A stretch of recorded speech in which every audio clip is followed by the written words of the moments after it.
ولا يستخفنك الذين لا يوقنون صدق اللہ مولانا العظیم۔ اور البتہ تحقیق بیان کر دی ہم نے لوگوں کے نفع کے لیے اس قرآن میں ہر قسم کی مثالیں، اور البتہ اگر لے آئیں آپ اے محمد کریم صلی اللہ علیہ وسلم ان لوگوں کے پاس کوئی بھی معجزہ، البتہ ضرور بالضرور کہیں گے وہ لوگ جنہوں نے کفر کیا، نہیں ہو تم مگر باطل والے۔ ایسے ہی مہر لگا دی اللہ نے ان لوگوں کے دلوں پر جو نہیں جانتے، پس صبر کیجئے، بے شک اللہ کا وعدہ سچ ہے، اور ہرگز نہ بے برداشت کر سکیں آپ کو وہ لوگ جو یقین نہیں رکھتے۔ سورہ روم کی یہ آخری 3 آیتیں آپ حضرات کے سامنے پڑھی ہیں اور ترجمہ کیا ہے۔ اللہ تبارک و تعالی نے انسانیت کی خیر خواہی، انسانیت کے نفع کے لیے نبوت اور وحی، یہ 2 سلسلے شروع فرمائے، جس کی آخری کڑی محمد کریم صلی اللہ علیہ وسلم اور اللہ کا پاک کلام قرآن مجید ہے۔ نبیوں اور رسولوں میں سے آخری محمد الرسول اللہ صلی اللہ علیہ وسلم ہیں، اور کتابوں صحیفوں میں سے آخری کتاب قرآن مجید ہے۔ اللہ تبارک و تعالی کی ذات چونکہ رحیم و کریم ذات ہے، مخلوق کے لیے اس سے بڑھ کر کے خیر خواہ کوئی نہیں ہو سکتا۔ اللہ خود بھی مخلوق کا خیر خواہ ہے، مخلوق سے محبت اور پیار فرماتا ہے، اور جو مخلوق میں سے مخلوق کا خیر خواہ ہو اور مخلوق کے ساتھ پیار کرے، اللہ اس سے بھی محبت فرماتا ہے۔ اس لیے مخلوق کا سب سے بڑا خیر خواہ وہ ہے جو مخلوق کی ہدایت کی کوشش کرتا ہے، جو مخلوق کو اپنے خالق سے جوڑتا ہے، جو مخلوق کو اپنے خالق کا تعارف کرواتا ہے۔ سب سے بڑا مخلوق کا خیر خواہ وہ ہے، اور تعارف کا ذریعہ قرآن مجید سے بڑھ کر کے اور کوئی نہیں ہے۔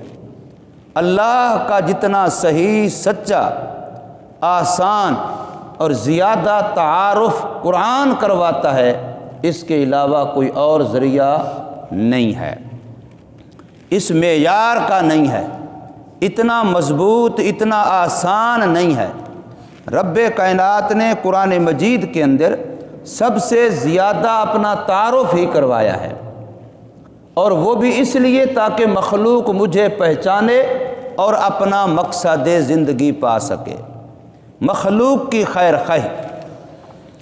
تو یہاں اللہ پاک ارشاد فرماتے ہیں وَلَقَدْ ضَرَبْنَا لِلنَّاسِ فِي هَذَا الْقُرْآنِ مِنْ كُلِّ مَثَلٍ، پکی بات ہے، تحقیقی بات ہے کہ ہم نے لوگوں کے نفع کے لیے، ان کے فائدے کے لیے اس قرآن مجید کے اندر ہر قسم کی مثالیں بیان کی۔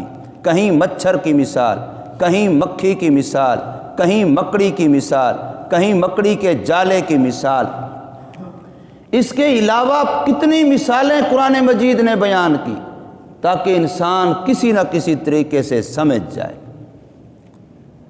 پہلے سپارے کے اندر ہی ایمان والوں کا تذکرہ کیا، کافروں کا تذکرہ کیا، پھر منافقوں کا تذکرہ کیا، تو منافقوں کو ان کا نفاق سمجھانے کے لیے 2 مثالیں اللہ پاک نے ایک ہی رکوع کے اندر دی۔ تو اللہ پاک بات کو اوقاف نفس کرنے کے لیے کہ بات دل کے اندر بیٹھ جائے، دل کے اندر جم جائے، دل میں گھر کر جائے، اس کے لیے اللہ پاک ہر بات کو مثال سے واضح فرماتے ہیں۔ تو فرمایا کہ لوگوں کے نفع کے لیے ہم نے ہر قسم کی مثالیں، ہر قسم کی کہاوتیں، اچھے سے اچھے مضامین لوگوں کے نفع کے لیے ہم نے قرآن مجید کے اندر بیان کیے ہیں۔ اب حق تو یہ تھا کہ سارے کے سارے مان لیتے، جو بھی سنتے مان لیتے، سب مان لیتے، لیکن نتیجہ کیا نکلا؟ نتیجہ یہ کہ انہوں نے انبیاء سے معجزات کا مطالبہ کیا، اپنی حقانیت کے لیے دلائل کا مطالبہ کیا، اور دلائل دیے گئے، معجزات دکھائے گئے۔ اس سے زیادہ معجزہ کیا ہو کہ جو کہہ رہا ہے کہ آپ بتا دیں میرے ہاتھ میں کیا ہے تو میں آپ کو مان لوں گا۔ تو اللہ کے نبی فرماتے ہیں میں بتاؤں کہ میں کون ہوں، تیرے ہاتھ میں کیا ہے، یا تیرے ہاتھ والی چیز بتائے کہ میں کون ہوں؟ تو کنکریاں پڑھنے لگ گئیں، لا الہ الا اللہ محمد الرسول اللہ۔ مری ہوئی گو ہے، مری ہوئی گو۔ ایک بندہ کہتا ہے یہ گو گواہی دے کہ آپ اللہ کے نبی ہیں، میں پھر مان لوں گا۔ مری ہوئی گو ہے، عقل کے بھی خلاف ہے۔ اس گو نے کلمہ پڑھا،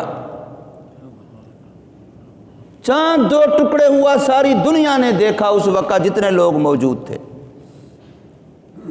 بے شمار معجزات۔ اور میں نے کئی مرتبہ عرض کیا کہ قرآن مجید کی ہر آیت محمد کریم صلی اللہ علیہ وسلم کی نبوت کا، رسالت کا مستقل ایک معجزہ ہے۔ 6666 کم و بیش آیات ہیں، ہر آیت ایک مستقل معجزہ ہے، اور وہ ہر گھر میں موجود ہے، عرب عجم میں موجود ہے۔ اتنے معجزات، ایسے واضح معجزات۔ حضور صلی اللہ علیہ وسلم پانی کے برتن میں انگلیاں ڈالتے ہیں، یوں نکالتے ہیں، 5 چشمے جاری ہیں، 5 ٹوٹیاں پانی کی جاری ہیں۔ اس سے بڑھ کر کے اور کیا ہو؟ حضور صلی اللہ علیہ وسلم قضائے حاجت کے لیے جاتے ہیں تو درخت یوں چلتے ہوئے اکٹھے ہو جاتے ہیں پردہ کرنے کے لیے۔ اس سے بڑھ کر کے کہ یہ سارا کچھ ان کے آنکھوں کے سامنے ہوتا تھا، پھر بھی نہیں مان رہے۔ اس لیے قرآن مجید نے کہا وَلَئِن جِئْتَهُمْ بِآیَةٍ، فرض کر لیں کہ اے محمد کریم صلی اللہ علیہ وسلم آپ جو معجزہ بھی دکھا دیں، جنہوں نے نہیں ماننا انہوں نے نہیں ماننا، یہ پھر بھی آگے سے کوئی عذر کریں گے، اور عذر بھی کیسا؟ لَيَقُولَنَّ الَّذِينَ كَفَرُوا، پکی بات ہے کہ کہیں گے وہ لوگ جو کافر ہیں، ان انتم الا مبتلون، کہ تم مسلمان ہی باطل پرست ہیں۔ جو خالص حق ہے، جو خالص حق ہے اس کو وہ خالص باطل کہیں گے۔ جیسے کوئی بندہ دن کو رات کہے اور رات کو دن کہے، کوئی اس کو عقل والا نہیں مانے گا کہ چمکتے دمکتے دن کو کہہ رہا ہے رات ہے، اور اندھیری رات کو کہہ رہا ہے کہ دن ہے، اس کو کون عقل والا مانے گا؟ وہ محمد کریم صلی اللہ علیہ وسلم جو خود بھی حق ہیں، ان کا ہر قول بھی حق ہے، ہر فعل بھی حق ہے، ان پر آنے والی کتاب بھی حق ہے، ان کا دعوی نبوت بھی حق ہے، وہ سراپا حق ہیں، اور صرف حق نہیں، کائنات کو حق کے نور سے منور کرنے والی ذات ہیں۔ ان کے بارے میں بھی سارے معجزات دیکھنے کے بعد اللہ کا قرآن خود اللہ فرما رہے ہیں کہ یہ لوگ کہیں گے ان انتم الا مبتلون، کہ صرف تم ہی باطل والے ہو۔ یہ حسر کا کلمہ ہے۔ مسلمانوں کو آج ہم کہتے ہیں مولویوں پہ لوگ اعتراض کرتے ہیں، مولوی ٹھیک نہیں ہے اس لیے لوگ اعتراض کرتے ہیں۔ اب بتاؤ محمد کریم صلی اللہ علیہ وسلم پر اعتراض کرنے والے پاگل تھے؟ وہ بھی اپنے آپ کو بڑا سمجھتے تھے، دنیا کے لحاظ سے بڑی سمجھداریاں رکھتے تھے۔ اس ذات کو جس میں حق منحصر ہے، جو حق کا وہ چمکتا دمکتا آفتاب اور مہتاب ہے، جو قیامت تک آنے والی کائنات کو حق کے نور سے منور کرنے والا ہے، اس کو بھی کہہ رہے ہیں کہ یہ الیاذ باللہ باطل ہے۔ تو آج اگر علماء کو کہہ رہے ہیں تو بلکہ حق ہونے کی علامت یہی ہے کہ اگر کافر تمہیں غلط کہتا ہے تو تم خوش ہو کہ تمہارے صحیح ہونے کی دلیل ہے۔ رانجھا ہر کا سانجھا، جس مولوی کی کافر بھی کہتے ہیں کہ جی ہاں یہ بڑا اچھا مولوی، اس پر ہمیں کوئی اعتراض نہیں ہے، سمجھو اس میں ضرور دال میں کوئی کالا ہے، ورنہ حق گو عالم ہوگا تو اس سے کفر کو تکلیف ہوگی۔ اس سے باطل کو تکلیف ہوگی۔ ہر بندہ اپنے دوست دشمن کو سمجھتا ہے۔ لا خیر فی من لا یعرف حاسدہ، وہاں بھلائی ہے ہی نہیں جس کا کوئی حاسد نہیں ہے۔ اگر کفر کو تکلیف نہیں تو پھر ہمارا ایمان جتنا مضبوط ہوگا، ہمارا دین جتنا مضبوط ہوگا، کفر کے لیے ہم اتنا اس کی آنکھ کا کانٹا بن جائیں گے۔ اب یہ حضور صلی اللہ علیہ وسلم کو اور حضور کی جماعت صحابہ کرام رضوان اللہ تعالی علیہم اجمعین کے بارے میں کہہ رہے ہیں ان انتم الا مبتلون، کہ تم ہی باطل والے ہو۔ حضور صلی اللہ علیہ وسلم کو باطل کہتے تھے الیاذ باللہ کہ یہ جادوگر ہے، حضور قرآن کو باطل کہتے تھے الیاذ باللہ یہ جادو کا کلام ہے، اور صحابہ کرام کہتے تھے یہ جادو کلام اور جادوگر کو ماننے والے ہیں اس لیے باطل ہے، چونکہ وہ قرآن مجید کو جادو کہتے ہیں، خود قرآن کے اندر موجود ہے۔ حضور صلی اللہ علیہ وسلم کو ساحر کہہ رہے ہیں، الیاذ باللہ کذاب کہہ رہے ہیں کہ سب سے بڑا جھوٹا، جس کی کلام زبان پہ کبھی جھوٹ آیا ہی نہیں ہے۔ حضور صلی اللہ علیہ وسلم کو جادوگر کہہ رہے ہیں، اس لیے کہتے ہیں ان انتم الا مبتلون۔ لیکن اللہ پاک نے اس کا جواب دیا، فرمایا ان کا قصور نہیں ہے، اس لیے کہ جب بندہ بیمار ہوتا ہے تو میٹھی چیز کڑوی لگتی ہے، کڑوی چیز میٹھی لگتی ہے، چیز میٹھی میٹھی ہی ہوتی ہے، کڑوی کڑوی ہی ہوتی ہے۔ ہوتا تو وہ بیمار ہے، اب وہ سمجھتا ہے کہ یہ چیز کڑوی ہے حالانکہ چیز وہ میٹھی ہے۔ اپنی بیماری کی چونکہ اس کو شناخت اور پہچان نہیں ہے، وہ چیز میٹھی کو کڑوا کہہ رہا ہے، تو بالکل ایسے ہی فرمایا کذالک یطبع اللہ، اللہ نے ان کے دلوں پر گمراہی کی، کفر کی، ضلالت کی مہر لگا دی ہے، اس لیے یہ حضور صلی اللہ علیہ وسلم جو سراپا حق ہیں، خالص حق ہیں، وہ اس کو باطل سمجھ رہے ہیں۔ کذالک ایسے ہی یطبع اللہ، مہر لگا دی اللہ نے علی قلوب الذین لا یعلمون، ان لوگوں کے دلوں پر جو علم الیقین نہیں رکھتے، جن کے پاس علم نہیں ہے، حقیقت کا علم نہیں، حق کے حق ہونے کا علم نہیں، حق عالم کو حق عالم نہیں سمجھ سکتے، تو فرمایا یہ اپنے دلوں کی جائزہ لیں کہ ان کے دلوں پر خدا کی طرف سے گمراہی کی، ضلالت کی مہریں لگ چکی۔ باقی یہ لوگ آپ کی اذیت کے در پہ ہیں، نہ ہی مانتے، انکار کرتے ہیں، تکلیفیں پہنچاتے ہیں، کوفتیں دیتے ہیں، فاصبر، آپ صبر سے کام لیجیے۔ اور اس بات کو صحابہ نے سمجھا کہ ہم حق والے ہیں، اب جتنی انہوں نے اذیتیں دیں کوئی ایک نہیں آپ کہہ سکتے کہ کافروں کی اذیتوں کی وجہ سے اس نے کلمہ چھوڑا ہو، چاہے وہ غریب تھا چاہے وہ امیر تھا، جان سے چمڑی اکھیڑ لی، آگ پہ لٹا دیا، پتھر جسم پہ رکھ دیا، عورت ذات ہے دو ٹکڑے کر دیا، زندہ عورت کو چیر دیا، لیکن پھر بھی کلمہ کفر زبان پر نہیں آیا۔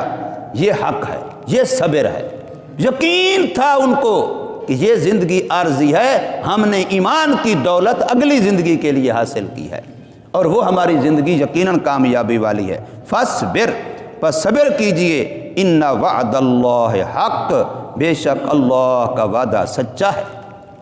اس پر بندے کو یقین ہو تو دنیا کی بھوک، دنیا کی پیاس، نماز کے لیے ٹھنڈا پانی، ٹھنڈا وقت، گرمی کا موسم ہو گرم پانی، گرم وقت، لمبا روزہ، بھوک پیاس، یہ سب برداشت کرنا آسان ہو جاتا ہے جب اللہ کے وعدے کے سچ ہونے پر یقین ہو۔ اس لیے فرمایا اللہ کا وعدہ سچ ہے۔ وَلَا يَسْتَخِفَّنَّكَ، اے محمد کریم صلی اللہ علیہ وسلم آپ کو بے حوصلہ، بے برداشت، بے قابو نہ کر سکیں یہ لوگ جو یقین نہیں رکھتے، کہیں ان کی اذیتوں اور تکلیفوں کی وجہ سے۔ حضور صلی اللہ علیہ وسلم حوصلے کا پہاڑ ہیں، حلیم ہیں حضور صلی اللہ علیہ وسلم، آپ کے اسماء کے اندر اسماء حسنہ میں حلیم مستقل نام ہے، حوصلے والے، برداشت کرنے والے، اور واقعی حضور صلی اللہ علیہ وسلم حوصلے کا پہاڑ تھے، اس میں کوئی شک نہیں ہے۔ کہ کسی قسم کی کوئی لالچ حضور صلی اللہ علیہ وسلم کو حق سے ہٹا نہیں سکی، کسی قسم کا کوئی ڈر اور خوف حضور صلی اللہ علیہ وسلم کو حق سے ہٹا نہیں سکا، اور یہی سچے عالم کی بھی پہچان ہے۔ اللہ تبارک و تعالی ہمیں سمجھ نصیب فرمائے، عمل کی توفیق دے۔